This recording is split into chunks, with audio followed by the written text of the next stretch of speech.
Hello दोस्तों, मैं विक्रम पुनिया आपके लिए साइंस की बेहतरीन क्लास लेके आया हूं आवर्स एकेडमी के प्रांगण पे।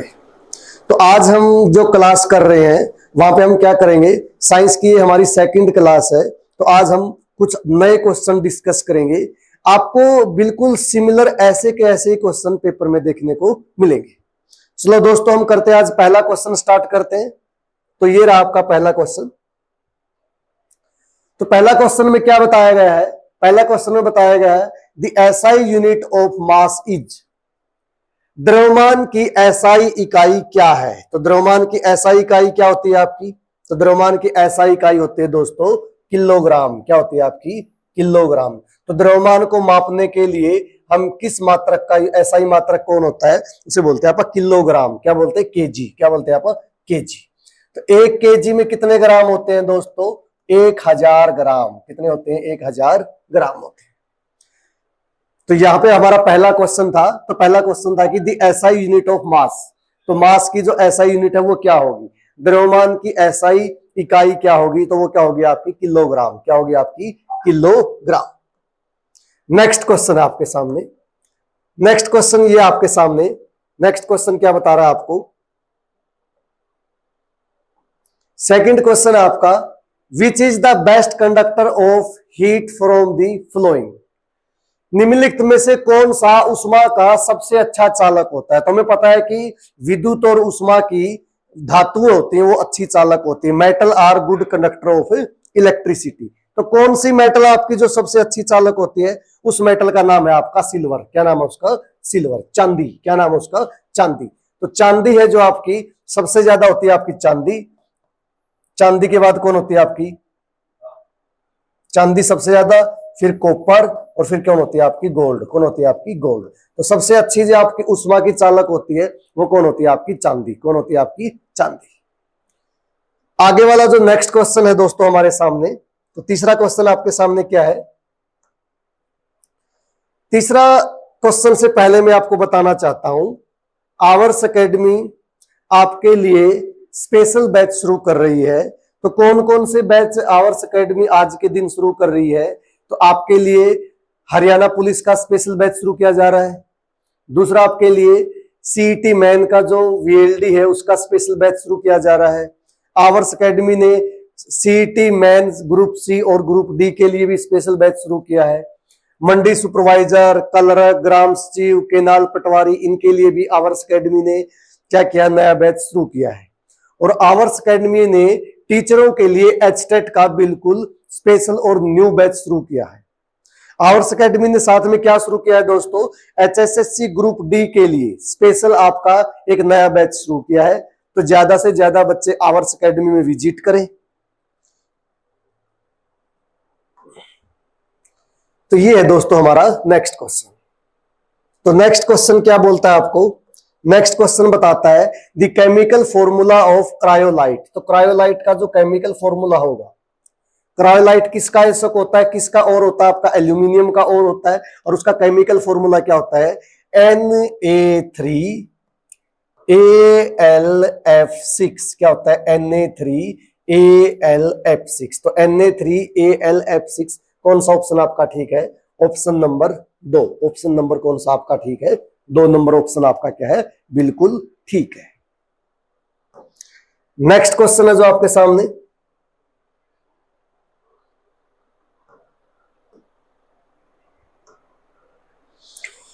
तो दोस्तों मैं आपको एक छोटी सी इंफॉर्मेशन देना चाहता हूं। हरियाणा पुलिस की भर्ती आ गई है।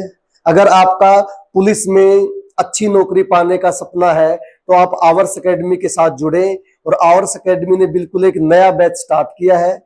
तो अब आज ही आप आवर्स एकेडमी के साथ जुड़े। आवर्स एकेडमी में फ्री डेमो क्लासेस शुरू हो गई है। तो जल्दी से जल्दी ज्यादा से ज्यादा बच्चे आवर्स एकेडमी में विजिट करें।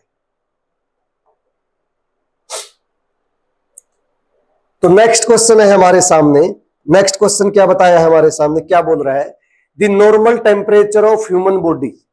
मानव शरीर होता है, तो मानव शरीर का जो सामान्य तापमान होता है वो कितना होता है? तो मानव शरीर का जो सामान्य तापमान होता है वो कितना होता है? 37 डिग्री, 37 डिग्री सेल्सियस होता है। क्या होता है? 37 डिग्री सेल्सियस। तो मानव शरीर का जो नॉर्मल टेम्परेचर है वो कितना होता है?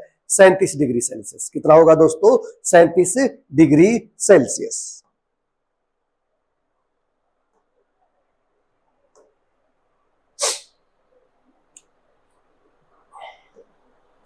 आगे वाला हमारे सामने देखो क्वेश्चन है, क्या दिया है? For the process of rusting, जब आयरन के ऊपर क्या होती है? रस्टिंग होती है। तो रस्टिंग के अंदर the presence of which requirement, किन किन चीजों की रिक्वायरमेंट रहती है? क्या बताया? लोहे में जंग लगने के लिए, जब लोहे के ऊपर आपका जंग लगता है तो कैसी परत आती है? लोहे के ऊपर एक ब्राउन रंग की परत आती है, भूरे रंग की एक परत आती है। तो उसके लिए किस किस चीज की आवश्यकता होती है? पहले ऑप्शन में क्या दिया है? ओनली ऑक्सीजन, केवल ऑक्सीजन की। दूसरे में क्या दिया है? पानी और ऑक्सीजन दोनों के दोनों। तीसरे में क्या दिया है? ऑयल, तेल की। चौथे में क्या दिया है? पानी की। तो जब भी आपको लोहे के ऊपर जंग लगेगा तो जंग लगने के लिए आपको पानी और ऑक्सीजन दोनों की जरूरत होती है। तो पानी और ऑक्सीजन दोनों किसमें है? Option number B. तो जब भी लोहे के ऊपर जंग लगेगा, भूरे रंग की जो लोहे के ऊपर परत आएगी, उसके लिए क्या क्या चाहिएगा आपको? पानी भी चाहिएगा और ऑक्सीजन भी चाहिएगा। दोनों की आपको जरूरत होगी।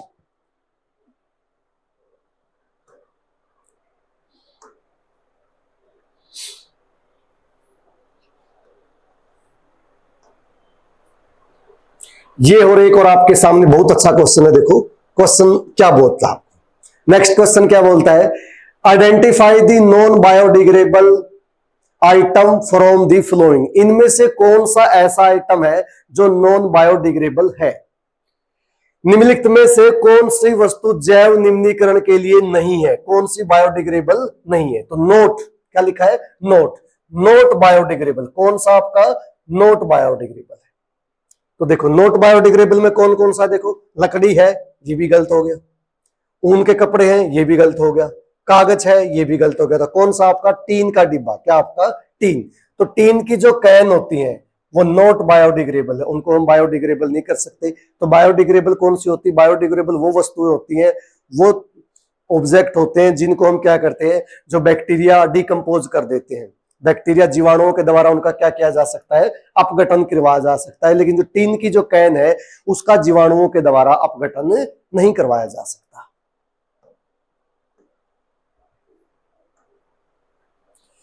लो जी दोस्तों, आपके सामने खुशखबरी आ चुकी है। सीईटी मैन में जो वीएलडी के लिए स्पेशल बैच आवर्स एकेडमी ने स्टार्ट किया है, तो आपका जो डॉक्टर बनने का जो इंतजार है वीएलडी के थ्रू, आप जो पशुओं के डॉक्टर बनना चाहते हो, उसका इंतजार आपका खत्म हो चुका है। आवर्स एकेडमी ने बिल्कुल आपके लिए एक नया बैच स्टार्ट किया है वीएलडी का। ये जी आपके सामने नेक्स्ट क्वेश्चन। तो आगे वाला क्वेश्चन आपको क्या बोलता है? Tiger, tiger is a because it only meat, क्या खाता है? Only meat. जो आपका बाघ है, बाघ केवल मांस खाता है, और जो केवल मांस खाने वाले जंतु होते हैं, उन मांस खाने वाले जंतुओं को हम क्या बोलते हैं? मांसाहारी। गाय है, भैंस है, बकरी है, ये क्या खाते हैं? केवल घास। क्या खाते हैं? घास। और घास खाने वाले जंतुओं को क्या बोलते हैं हम? शाकाहारी। तो बाघ क्या खाता है? आपका मांस। तो इसलिए कैसा है ये? मांसाहारी जंतु है। कैसा जंतु है ये? मांसाहारी। तो तीन तरीके के जंतु होते हैं, जो मांस खाते हैं उन्हें क्या बोलते हैं? मांसाहारी।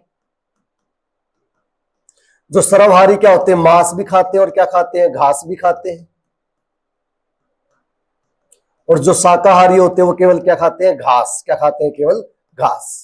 तो आपका जो बाघ है वो कैसा जंतु है? आपका मांसाहारी। और मांसाहारी जंतु कौन से होते हैं? तो आपका ऑप्शन नंबर ए क्या है? आपका राइट आंसर। क्या आपका राइट आंसर?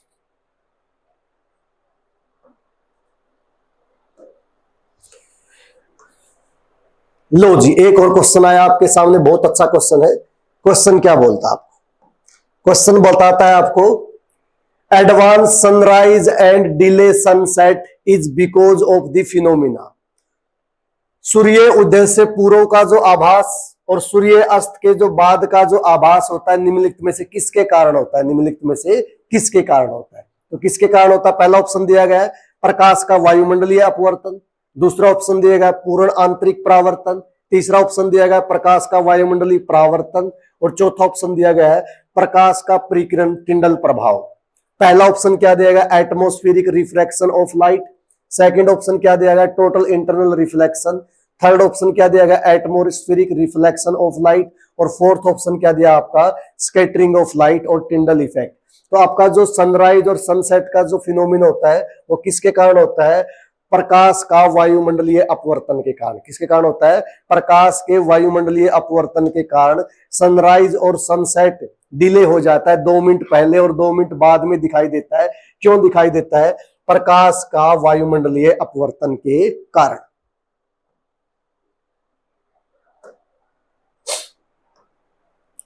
लो जी, आपके सामने नेक्स्ट क्वेश्चन है। नेक्स्ट क्वेश्चन क्या आपका, नेक्स्ट क्वेश्चन है कि select the non communicable disease from the following. इनमें से ऐसी डिजीज कौन सी है जो नॉन कम्युनिकेशेबल है। निम्नलिखित में से कौन सी बीमारी है, कौन सा रोग है जो संचरणीय रोग नहीं है, संचरणीय रोग नहीं है। हैजा भी है, छोटी माता चिकन पॉक्स भी है, तपेदिक भी, अक्षय रोग भी है। कौन सा नहीं है, मधुमेह। कौन सा नहीं है आपका, मधुमेह। तो यहाँ पे आपका राइट आंसर कौन सा हो जाएगा, तो राइट आंसर हो जाएगा दोस्तों आपका मधुमेह। तो मधुमेह आपकी जो डायबिटीज है वो आपका नॉन कम्युनिकेशेबल क्या है, डिजीज है। तो कैसी डिजीज है वो, नॉन कम्युनिकेशेबल डिजीज है। जिस डिजीज को आप एक शरीर से दूसरे शरीर के अंदर नहीं पहुंचा सकते, ये अपने आप नहीं फैलती, जिसे तो ये कैसी आपकी संचरणीय रोग नहीं है, एक शरीर से दूसरे शरीर में नहीं फैलते। तो संचरणीय रोग कौन सा नहीं है, डायबिटीज। कौन सा नहीं है आपका, डायबिटीज। मधुमेह का रोग है, इसके लिए किसके इंजेक्शन लगवाए जाते हैं, इंसुलिन के। किसके इंजेक्शन लगवाए जाते हैं, इंसुलिन के। शुगर बोलते हैं, क्या बोलते हैं हम इसको, शुगर।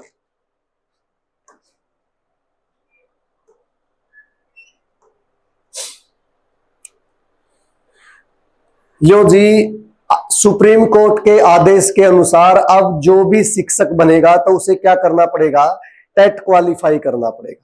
तो हरियाणा में एच टेट क्वालिफाई करना पड़ेगा। तो एच टेट क्वालिफाई करने के लिए आवर्स एकेडमी सभी शिक्षकों के साथ खड़ी हुई है। इसलिए आवर्स एकेडमी ने अपना एक एच टेट का नया बैच शुरू किया है। इस बैच में आपको सारे के सारे बिल्कुल ओल्ड ईयर क्वेश्चन पेपर कराए जाएंगे। सिलेबस के अकॉर्डिंग बिल्कुल सारा सिलेबस अच्छे से तैयार करवाया जाएगा। सारे डाउट लिए जाएंगे, अच्छे से नोट्स प्रोवाइड किए जाएंगे और आपकी बिल्कुल रेगुलर क्लासें लगवाई जाएंगी ताकि आपका जो शिक्षक बनने का सपना है वो पूरा हो सके। तो ज्यादा से ज्यादा बच्चे आवर्स एकेडमी के प्रांगण से जुड़े और अपने शिक्षक बनने का जो सपना है उसको पूरा करें। देखो जी, नेक्स्ट क्वेश्चन है आपके सामने कि नेक्स्ट क्वेश्चन क्या है कि मलेरिया किससे होता है, कि मलेरिया का जो रोग होता है आपका, मलेरिया वो किसके कारण होता है। तो मलेरिया किसके कारण होता है, देखो पहला ऑप्शन दे दिया वायरस, दूसरा ऑप्शन दे दिया फंगी, तीसरा ऑप्शन दे दिया प्रोटोजोआ, फोर्थ ऑप्शन दे दिया आपका बैक्टीरिया। तो मलेरिया विषाणु के कारण होता है, मलेरिया कवक के कारण होता है, मलेरिया प्रोटोजोआ के कारण होता है, और मलेरिया किसके कारण होता है, जीवाणु के कारण होता है। तो मलेरिया किसके कारण होता है, प्रोटोजोआ के कारण। किसके कारण होता है, मलेरिया का जो रोग है वो किसके कारण होता है, प्रोटोजोआ। किसके कारण होता है दोस्तों, प्रोटोजोआ के कारण होता है। किसके कारण होगा, प्रोटोजोआ। तो आपका प्रोटोजोआ कौन सा है, ऑप्शन नंबर सी। क्या है ऑप्शन नंबर आपका सी। तो मलेरिया का जो रोग है वो किसके कारण होता है, प्रोटोजोआ के कारण होता है।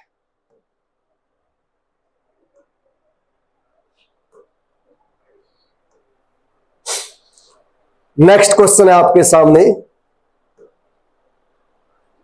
World environmental day is celebrate. विश्व पर्यावरण दिवस कब मनाया जाता है। तो विश्व पर्यावरण दिवस कब मनाया जाता है, 5 जून को हम विश्व पर्यावरण दिवस मनाते हैं।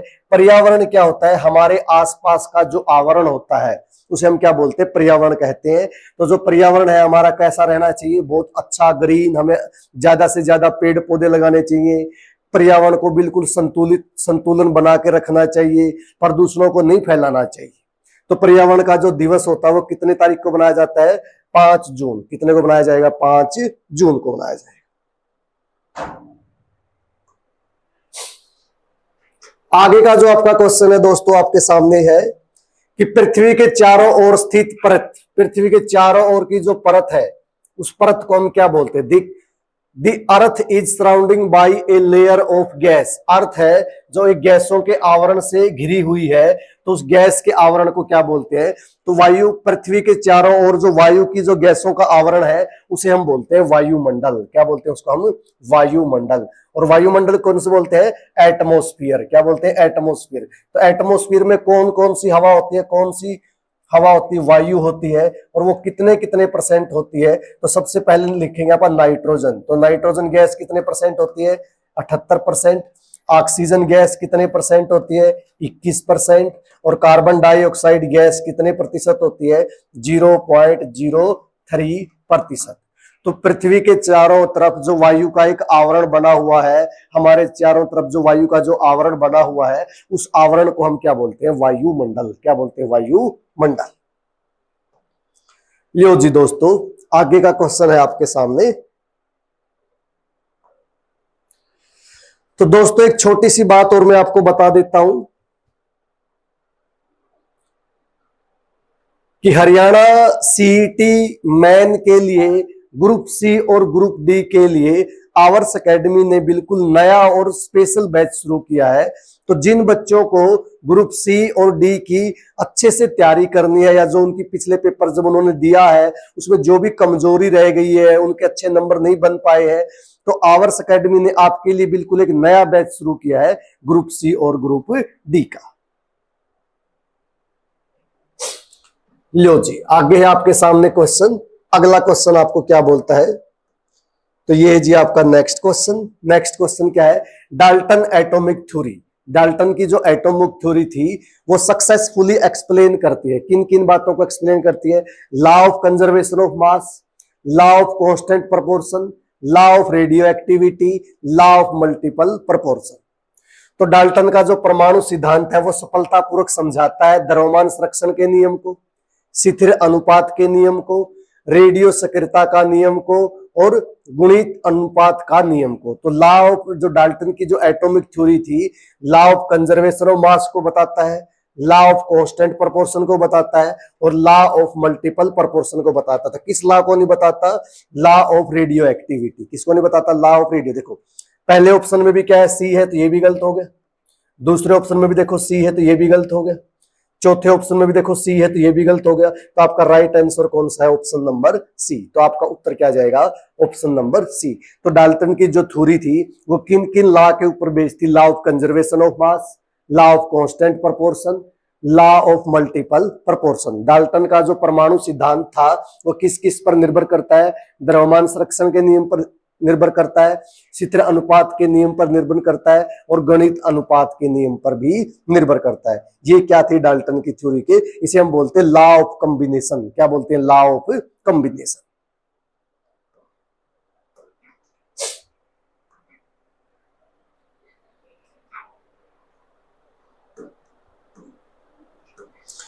आगे वाला आपके सामने देखो दोस्तों, क्वेश्चन क्या बताया गया है? उष्मा अक्षेपी प्रक्रम। आपके सामने कुछ प्रक्रम दिए गए हैं, उनमें से उष्मा अक्षेपी प्रक्रम कौन सा है? एक्सोथर्मिक प्रोसेस कौन सी है? तो कौन कौन सी फ्लोइंग एक्सोथर्मिक प्रोसेस है? पहला ऑप्शन आपको दिया गया है reaction of water with quicklime. Quicklime की जब रिएक्शन, तो क्विकलाइम क्या होता है आपका? कैल्शियम ऑक्साइड जब वाटर के साथ रिएक्ट करता है तो क्या बनाता है? Calcium hydro oxide. और क्या निकलती है? हीट। क्या निकलती है? हीट। क्या निकलेगी इसमें? हीट। तो कैसी रिएक्शन है ये? एक्सोथर्मिक रिएक्शन है आपकी। मेल्टिंग ऑफ आइस, तो मेल्टिंग ऑफ आइस तो कैसी रिएक्शन है आपकी? एंडोथर्मिक रिएक्शन है। तीसरी इवेपोरेशन ऑफ वाटर, ये भी कैसी आपकी? एंडोथर्मिक रिएक्शन है। डाइल्यूशन ऑफ एसिड, एसिड में जब आप वाटर डाल देते हो तो वो भी कैसी आपकी? एक्सोथर्मिक। तो कौन कौन सा? ऑप्शन नंबर 1 और ऑप्शन नंबर 4। तो ऑप्शन नंबर 3 आपका क्या होगा? Right answer. उष्माक्षेपीय अभिक्रिया क्या होना? जिसमें से उष्मा निकलना। क्या बोलते हैं? उष्मा निकलना। ऐसी रासायनिक अभिक्रिया जिसमें से उष्मा क्या निकलती है? क्या होती? निकलना। तो किस किस रासायनिक अभिक्रिया से उष्मा निकलेगी? तो किससे निकलेगी? जल और बिना बुझे पानी के बीच में जब रासायनिक अभिक्रिया होगी उससे उष्मा निकलेगी। बर्फ पिघलेगी तो उष्मा नहीं निकलेगी। जल का वाष्पन होगा तो उष्मा नहीं निकलेगी। अम्ल को तनुकरण कर देंगे तो उष्मा निकलेगी। तो कौन सी ऑप्शन है? ऑप्शन नंबर 3 आपका क्या है? Right answer.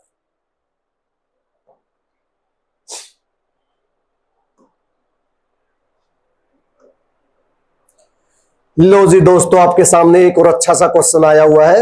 इस क्वेश्चन को करते हैं हम। चलो जी, क्वेश्चन को करते हैं। और क्वेश्चन क्या बोलता है आपको? क्वेश्चन बोलता है वह यौगिक जिसमें धन आयन ऋण आयन के साथ सम इलेक्ट्रॉनिक है। सम इलेक्ट्रॉनिक का मतलब समान इलेक्ट्रॉन। क्या है? समान इलेक्ट्रॉन। समान इलेक्ट्रॉन जिसमें इलेक्ट्रॉन की संख्या क्या है? समान है। क्या आपकी? समान है। The compound in which cation is isoelectronic with anion, तो नंबर ऑफ इलेक्ट्रॉन क्या हो? सेम। क्या हो? नंबर ऑफ इलेक्ट्रॉन क्या हो दोस्तों? आपके सेम। तो किस किस ऑप्शन के अंदर देखो, पहला एग्जांपल, पहला ऑप्शन दे रखा आपका Na और Cl। तो Na पॉजिटिव और Cl नेगेटिव। तो Na के पास कितने इलेक्ट्रॉन बच गए? 10। और Cl के पास कितने इलेक्ट्रॉन हो गए? नेगेटिव के पास 18। ये ऑप्शन नंबर गलत हो गया। सेकंड ऑप्शन आपके सामने दिया NaI। क्या दिया हुआ आपका? NaI। तो Na पॉजिटिव और I नेगेटिव, ये भी गलत होगा। थर्ड ऑप्शन क्या दिया आपको? K2S। तो K पॉजिटिव और S के 2 नेगेटिव। तो पोटेशियम के कितने इलेक्ट्रॉन? 19 में से एक गया, कितने बच गए? 18 इलेक्ट्रॉन। और 16 में 2 आ गए तो कितने हो गए? 18 इलेक्ट्रॉन। तो ऑप्शन नंबर सी आपका क्या हो गया दोस्तों? Right answer. क्या हो गया आपका? राइट। तो आइसो इलेक्ट्रॉनिक वो कंपाउंड होते हैं, या आइसो इलेक्ट्रॉनिक सम इलेक्ट्रॉनिक वो यौगिक होते हैं जिनमें इलेक्ट्रॉन की संख्या क्या होती है? समान। तो इलेक्ट्रॉन की संख्या समान किसमें है? Potassium sulphide. इसका नाम क्या है? K2S। पोटेशियम सल्फाइड आपका क्या है? Right answer.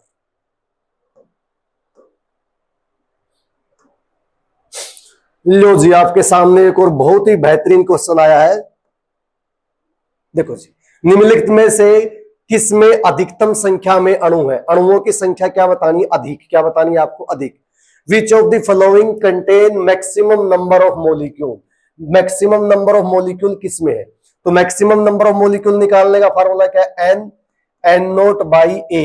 N not by A. तो नंबर ऑफ मोल जिसके ज्यादा होंगे उसके मोलिक्यूल भी क्या होंगे? ज्यादा। क्या होंगे आपके? ज्यादा। तो नंबर ऑफ मोल का क्या फार्मूला होता है? Given weight divide by molecular weight. दो फार्मूले होते हैं नंबर ऑफ मोल के, दिया गया द्रव्यमान और जो आपका है द्रव्यमान। दूसरा नंबर ऑफ मोल क्या है? कि दिए गए अणु या molecule divide by Avogadro number. Divide by Avogadro. तो पहले के निकालेंगे तो 1/2, क्योंकि हाइड्रोजन का कितना होता है? 2।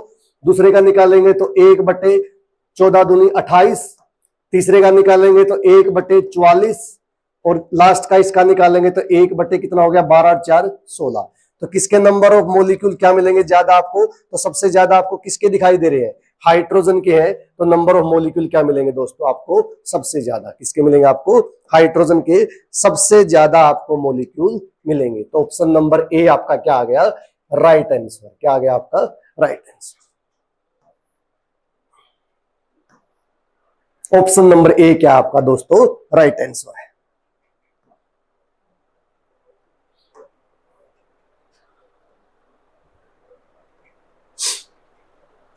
लियो जी दोस्तों, आपके सामने एक और बहुत अच्छा क्वेश्चन आया गया है। तो क्वेश्चन में क्या पूछता है? क्वेश्चन आपसे पूछ रहा है कि एक क्वेश्चन दिया है, पानी, पीने का जो पानी है, पीने का पानी है, तो पीने का पानी है उसमें आयन की अधिकता हो जाती है। तो किस आयन की अधिकता के कारण ब्लू बेबी सिंड्रोम नाम की डिजीज होती है? क्या थी? Blue baby syndrome. तो क्वेश्चन क्या पूछा है? The excess of which ion in drinking water. Drinking water में जो एक्सेस आयन होता है due to cause blue baby syndrome. तो ब्लू बेबी सिंड्रोम है जो आपकी डिजीज है। तो पानी में वो नाइट्रेट आयन क्या है? नाइट्रेट। तो NO3 नेगेटिव। कौन से आयन होते हैं? नाइट्रेट आयन की अधिकता के कारण क्या हो जाती है? ब्लू बेबी सिंड्रोम हो जाता है। तो नाइट्रेट कौन से ऑप्शन में दिया है? ऑप्शन नंबर बी क्या आपका? Right answer. क्या? Option number B. तो सिंपल क्वेश्चन पूछा गया है कि जो ब्लू बेबी सिंड्रोम है वो किसकी अधिकता के कारण होता है? तो किसकी अधिकता के कारण होता है? नाइट्रेट। किसकी अधिकता के कारण होता है? नाइट्रेट के कारण होता है।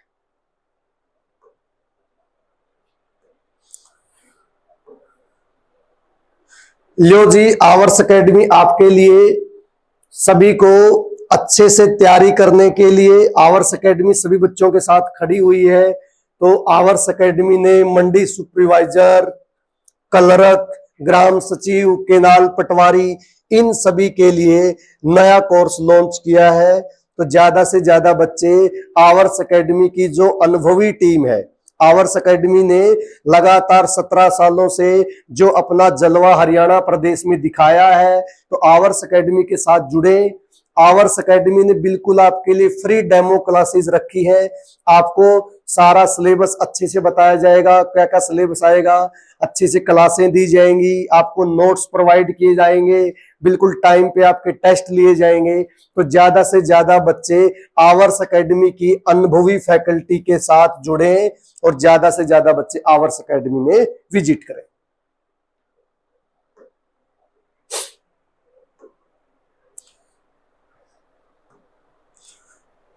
लियो जी, आपके सामने नेक्स्ट क्वेश्चन आया है। आगे वाला क्वेश्चन क्या आपका देखो, आसान सा क्वेश्चन दिया हुआ है। The electronic configuration of the two element A and B. आपको ए और बी दो एलिमेंट दिए गए हैं, उनकी इलेक्ट्रॉनिक कॉन्फ़िगरेशन दी गई है। तो molecular formula of the compound, तो आपके कंपाउंड का मोलिकुलर फॉर्मूला क्या होगा? तो देखो कंपाउंड ए है, ए क्या दिया हुआ आपको, देखो क्या दिया, दो तत्व दिए गए ए और बी, इलेक्ट्रॉनिक विन्यास आपके नीचे दिया गया है। ए और बी से बनने वाले यौगिक का आणविक सूत्र क्या होगा? ए और बी से बनने वाले यौगिक का आणविक सूत्र। तो पहली बात तो भाई ए क्या है, तो इलेक्ट्रॉन की संख्या गिन लो। तो 2 और 2 4 और 6 10, 10 और 2 12, 12 और 3 15। तो 15 किसका होता है नंबर? फास्फोरस। किसका नंबर होता है? फास्फोरस। बी को देखो चेक करके, बी में क्या है, 2 और 2 4 और 6 10, 10 और 2 12, 12 और 5 17, और 17 कौन होता है आपका? क्लोरीन। तो फास्फोरस क्या, और जब क्लोरीन के साथ कॉम्प्लेक्स बनाता है तो कौन सा कॉम्प्लेक्स बनेगा? PCl3। कौन सा कॉम्प्लेक्स बनेगा? PCl3। तो अब ए और बी मान लेंगे, ये आपका ए है और ये क्या आपका बी है। तो क्या फार्मूला बन जाएगा? AB3। क्या बन जाएगा आपका? AB3। देखो आप कितनी आसानी से सारे के सारे क्वेश्चनों को सोल्व कर रहे हो। तो आवर्स एकेडमी के साथ जुड़े और आप अच्छे से बिल्कुल अनुभवी फैकल्टी के साथ जुड़े, ताकि आपकी तैयारी अच्छी हो और आप जल्दी से जल्दी सरकारी नौकरी प्राप्त करें।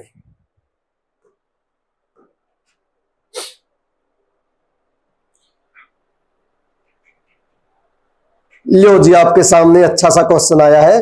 आपका क्वेश्चन क्या बोलता है? आपको क्वेश्चन बताता है दोस्तों, आपको निम्नलिखित में से खाद्य पदार्थ एवं पादप भाग जिनसे वो प्राप्त किए जाते हैं। हमारे सामने कुछ खाद्य पदार्थ है और उनके प्राप्त करने के भाग दिए गए हैं, इनमें से आपको गलत बताना है कौन सा है। क्या बताना आपको? गलत। Select the incorrect pair of the food item article and plant part from which it obtained from the flowing. कुछ आपको पादप दिए गए हैं, कुछ उनके जो फल दिए गए, तो उनको प्राप्त करने के लिए कहां कहां से उनको प्राप्त करते हैं। इनमें से एक ऑप्शन क्या आपका दोस्तों गलत है, वो बताना। पहला ऑप्शन क्या दिया? गेहूं एक फल है। दूसरा ऑप्शन दिया अदरक एक जड़ है, तो ये भी ठीक है, ये भी ठीक है। हल्दी तने, लेकिन हल्दी तो तने से मिलती नहीं, हल्दी किससे मिलती है? आपको जड़ों से मिलती है। चाय कहां से मिलती है? पत्तियों से मिलती है। चाय कहां से मिलती है? पत्तियां। देखो व्हीट क्या एक फ्रूट है, ठीक बात है। ग्रेन क्या है? रूट। जो जिंगर होती है वो कहां से पाई जाती है? रूट से पाई जाती है, ठीक है। टर्मरिक स्टीम से पाई जाती है? नहीं पाई जाती। टर्मरिक कहां से पाई जाती है? रूट से पाई जाती है। टी कहां से पाई जाती है? लीफ से। कहां पाई जाती है? लीफ से। तो आपका राइट आंसर कौन सा हो गया? तो आपका राइट आंसर है ऑप्शन नंबर 3। ऑप्शन नंबर 3 आपका सी क्या आपका राइट आंसर। तो आपकी जो हल्दी होती है, हल्दी कहां पाई जाती है? जड़ों में। मिट्टी के अंदर दबी हुई मिलती है, तो हल्दी कहां मिलेगी आपको? जड़ों में। कहां मिलेगी आपको? रूट।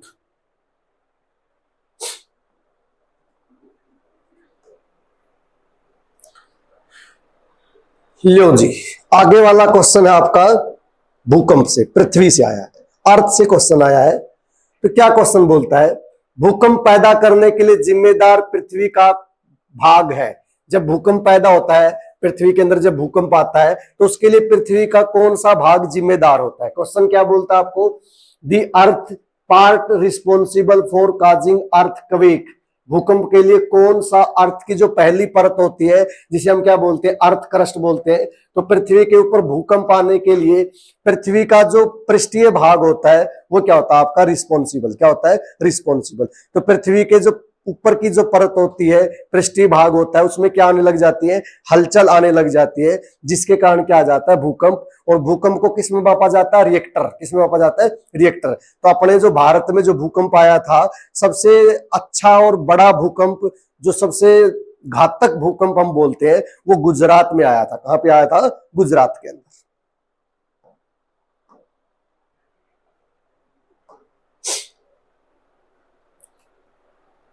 लो जी दोस्तों, आपके सामने फसलों से क्वेश्चन आ गया है। तो फसलों का टॉपिक तो इतना इंपॉर्टेंट है जिससे बार बार क्वेश्चन पूछे जाते हैं आपके हर बार। तो क्वेश्चन क्या बोलता है, निम्नलिखित में से कौन सी फसल दुमटी मृदा के लिए उपयुक्त नहीं है। कैसा क्वेश्चन पूछा है, नहीं का क्वेश्चन पूछा है। Which of the following crop is not suitable for loamy soil. Loamy soil के लिए कौन सी उपयोगी नहीं है। तो पहला ऑप्शन में क्या दिया हुआ, गेहूं। तो गेहूं तो होती है, ठीक बात है। दूसरा ऑप्शन धान, धान नहीं होती। तीसरा ऑप्शन आपकी दलहन, ये भी होती है। चौथा ऑप्शन आपकी कपास, ये भी होता है। तो कौन सा ऑप्शन आपका दोस्तों राइट ऑप्शन आ गया। तो राइट ऑप्शन आपका आया है ऑप्शन नंबर बी। कौन सा ऑप्शन आ गया आपका, ऑप्शन नंबर बी। तो ऑप्शन नंबर जो आपकी पैडी है, क्या क्या ऑप्शन दिए है, पहला ऑप्शन दिया है वीट, दूसरा ऑप्शन दिया है पैडी, तीसरा ऑप्शन दिया है पल्स, और चौथा ऑप्शन दोस्तों आपके सामने दिया गया है कॉटन। तो ऑप्शन नंबर बी आपका क्या है, राइट आंसर।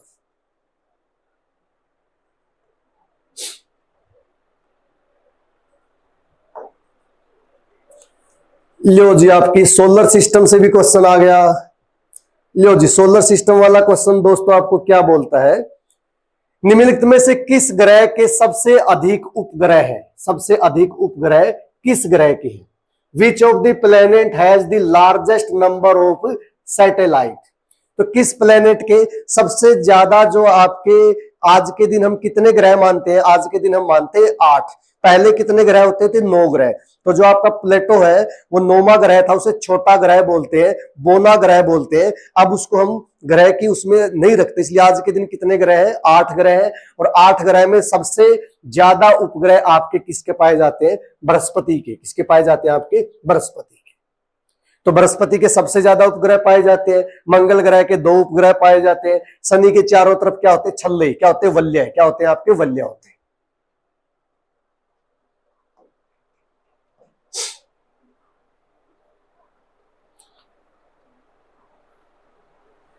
लो जी, आपके सामने एक अच्छी खुशखबरी आई है।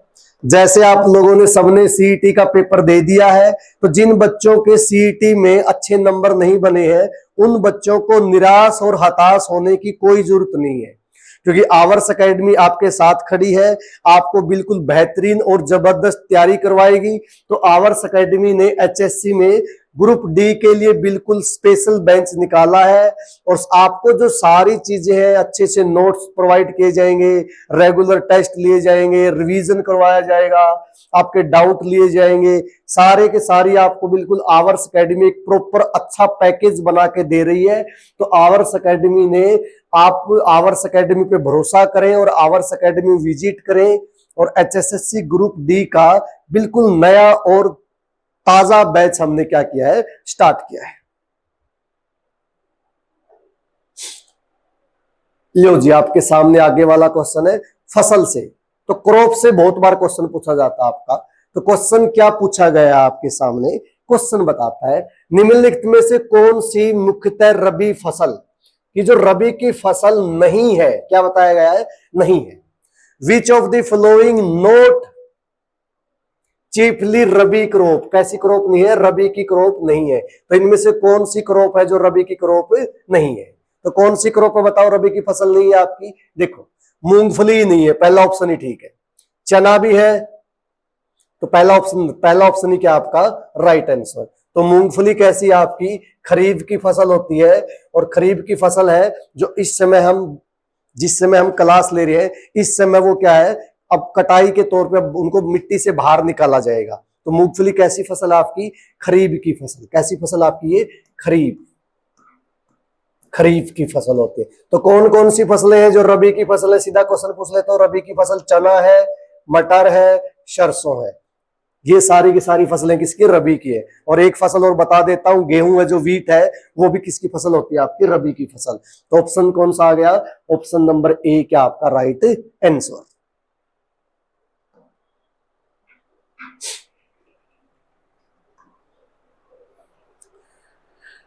लो जी, आपके सामने अब डिजिट से क्वेश्चन आया है। तो बहुत बार डिजिट से क्वेश्चन भी पूछा जाता है।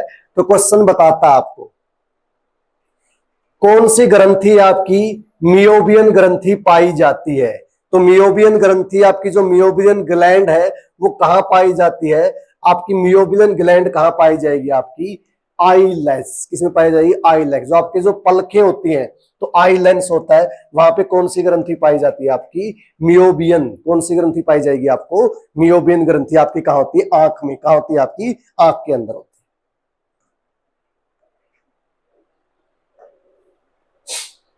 है। लो जी, डिजीज से फिर क्वेश्चन आ गया, और डिजीज से बहुत अच्छा क्वेश्चन आया है आपके सामने। देखो जी क्या बताता है, माइलोमा। माइलोमा एक कैंसर है, तो किस टाइप की कैंसर है माइलोमा? तो माइलोमा कैंसी कैंसर है? आपकी रुधिर की कैंसर है, अस्थि की कैंसर है, त्वचा की कैंसर है, जीभ की कैंसर है, ब्लड कैंसर है, स्किन कैंसर है, बोन कैंसर है, टंग कैंसर है। तो जो आपकी माइलोमा है, तो माइलोमा कैसी? आपकी ब्लड कैंसर है, रुधिर की कैंसर है। कैसी कैंसर है दोस्तों? ये रुधिर की कैंसर आपके रक्त के अंदर होती है। तो आपके रक्त के अंदर क्या बन जाती है? डेड सेल बन जाती है, जिनसे आपको क्या हो जाता है? Blood cancer. क्या हो जाता है? Blood cancer.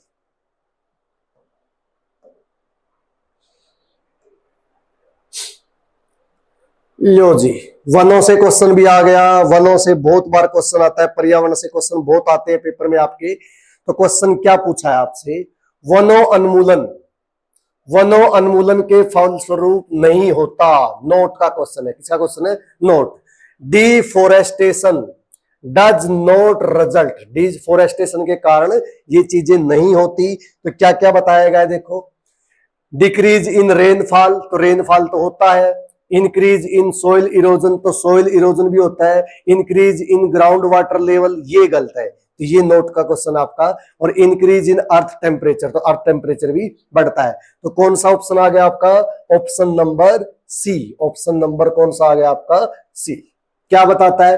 वर्षा में कमी। अगर आप ज्यादा से ज्यादा वनों को कटाई करोगे तो पेड़ पौधे कम हो जाएंगे, पेड़ पौधे कम हो जाएंगे तो वर्षा की कमी हो जाएगी। ये बात ठीक है। मृदा अपर्दन, मृदा अपर्दन का मतलब कि मिट्टी की जो बाहरी परत होती है, जो ऊपरी परत होती है, उसका बहना, तो मृदा अपर्दन भी हो जाएगा। भूमि जल में वृद्धि, तो भूमि जल में वृद्धि कैसी होगी? जब पेड़ पौधे नहीं रहेंगे तो भूमि जल में वृद्धि नहीं होगी। पृथ्वी के तापमान में वृद्धि हो जाएगी, जिससे पृथ्वी का उष्मीयमान बढ़ जाएगा, ग्लोबल वार्मिंग ज्यादा हो जाएगी। तो कौन सा ऑप्शन आपका ठीक है? ऑप्शन नंबर ठीक, सी। क्या ऑप्शन नंबर सी आपका क्या है? Right answer.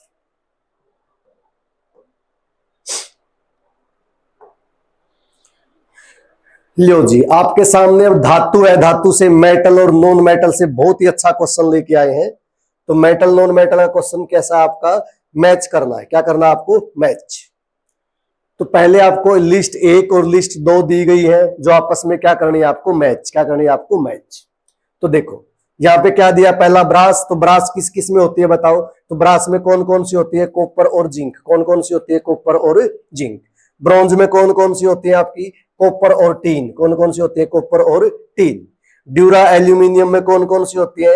Aluminium, copper, magnesium और मैग्नीज। एल्यूमिनियम, कॉपर, मैग्नीज और मैग्नीज। और आपकी जो मैग्नीलियम है उसमें कौन कौन सी होती है?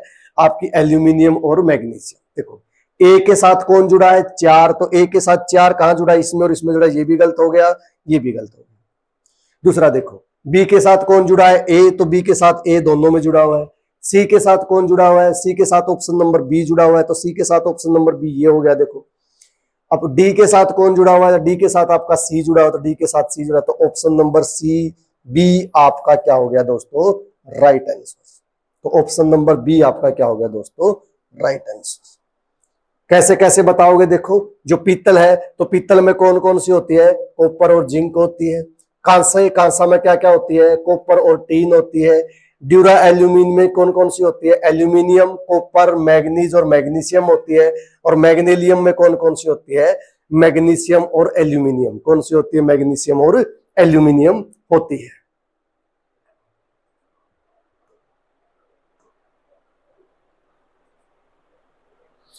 तो ये थी दोस्तों आपके सामने एक और साइंस की नई क्लास। उम्मीद है आप सभी को साइंस की क्लास पसंद आई होगी। तो ज्यादा से ज्यादा बच्चे आवर्स एकेडमी में विजिट करें। धन्यवाद।